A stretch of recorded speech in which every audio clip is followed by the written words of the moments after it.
Hi class, we're on module 5. Can you believe it? We are just going by so fast. So module 5, so by now you've taken your first exam. Hope you had an opportunity to see. Really, if you study, if you're reading the PowerPoint, doing fairly well in your quizzes, the exam is just a compilation of all that was previously discussed over the small quizzes and throughout up until that point. So in module 5, what we're doing is we're going in looking at the Constitution.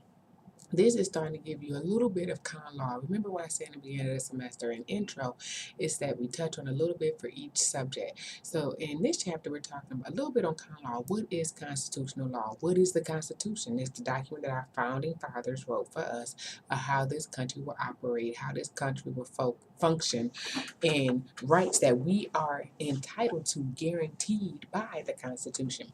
So the Constitution, the first 10 amendments. How many amendments are there altogether in totality? If you want to know how many amendments there are in its totality for the Constitution, and what are the first 10 amendments referred to as? What are the first 10 amendments referred to as? The Bill of Rights. The Bill of Rights are our first 10 amendments, and those are basically the rights, the constitutional rules that say what can do. So, First Amendments talk about freedom of speech, freedom of expression, freedom of religion, right?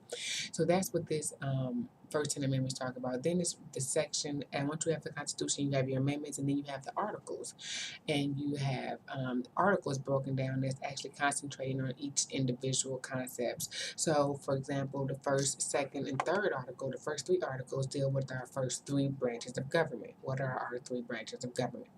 You have the executive, the legislative, and the judicial, three branches of government. You need to be able to identify which Article 1, 2, or 3 is responsible for the executive, which Article 1, 2, or 3 is responsible for legislative, what Article 1, 2, or 3 is responsible for judicial.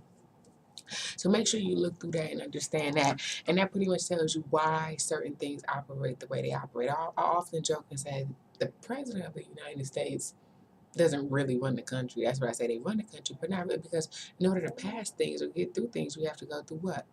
The legislature, the Congress, right? When you're presenting bills. So just looking at that and outlining how our government works. Then it goes into talking about some of our specific amendments and why we say, when people say, oh, my constitutional rights were infringed upon, well, what are they?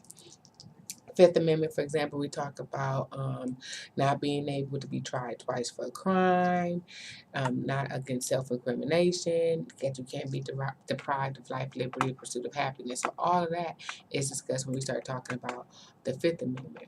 The Constitution also goes and talk about due process. What is due process? We each want to make sure that we receive due process if we're dealing with the criminal justice system, right? And due process is just that, making sure that everything is done in order. It's the process of laws to regulate checks and balances of the administration of the courts and the justice system. So if you've been charged with a crime, you have the right to be informed of what the charges are, right? Furthermore, you have the right to know who's pressing the charges against you and what evidence is presented against you. So these are things that you want to have a check and balance, make sure that something isn't just happening and you're not aware of it. So looking at that again, if you were to say the Bill of Rights deals with how many amendments? Hope you can get that. The Bill of Rights deals with how many amendments? Equal Protection Clause. What is the Equal Protection Clause? The 14th Amendment talks about the equal protection. Remember, historically, if you go back into our time in history, African Americans were not considered a whole. Women were not. Women did not have the right to vote. You had slavery. You had all different things that before it became illegal, before it became law, it was legal what they were doing. So making sure you can understand that. With our Constitution and how it first came about, with the Constitution, you had people who said that, you had a certain group of people that said, okay, the government has too much power. We're giving the government too much power. Then you had another group that said the government does not have enough power. So the first actual form of the Constitution that we've had in the United States is actually called the Article of Confederation. Article of Confederation.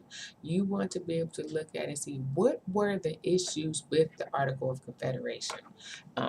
Why did we need to go further beyond having the Articles of Confederation? So I want you to look at that in this and be able to understand that. Understand what amendment deals with excessive punishment, freedom of speech, the right to have a trial, which amendment deals with that. So make sure you talk about that. Um, and understand that you have a right to a trial, but not necessarily a bench trial. I mean, a jury trial, bench trial, jury trial. Understanding the difference between those different trials. Let's see, what else do I want to make sure you go through? Cruel and unusual punishment. Make sure you know which amendment contains the cruel and unusual punishment. I think that's pretty much it as far as just giving you a highlight of some things to go. Really focus on those first 10 amendments, focus on those first 10, definitely focus on the 3 articles that I just talked about, and due process, and understanding search and seizure. What does it mean when we say unreasonable search and seizure, and what must agencies, I'll leave it broad, agencies have before they can come in and search you? What is needed? So understanding those different components, understanding this is where it comes from, our Constitution. So if you have not done so, outside of looking at the PowerPoints where I break down the First Amendment, Bill of Rights, talk how that's, take some time and actually pull up, look at that link, look at our United States Constitution. As a United States citizen, if you've never actually pulled up and had the opportunity to look at our Constitution, I encourage you to just take a minute, just look over it, just really say, okay, what is this? What does it say? To look over that and understand that. Now, again, we don't go all the way in detail. We're just hitting on the nuts. We're just hitting on some basic things. So in this class, which I want you to leave with, be able to, for this right here, define the first 10 amendments. What are they? Due process, the 3 articles that deal with our 3 our 3 branches of government. So I want you to be able to tell me the 3 branches of government. And then you're pretty much set as far as that. And then, again, when you go into con law, I'll go into more detail.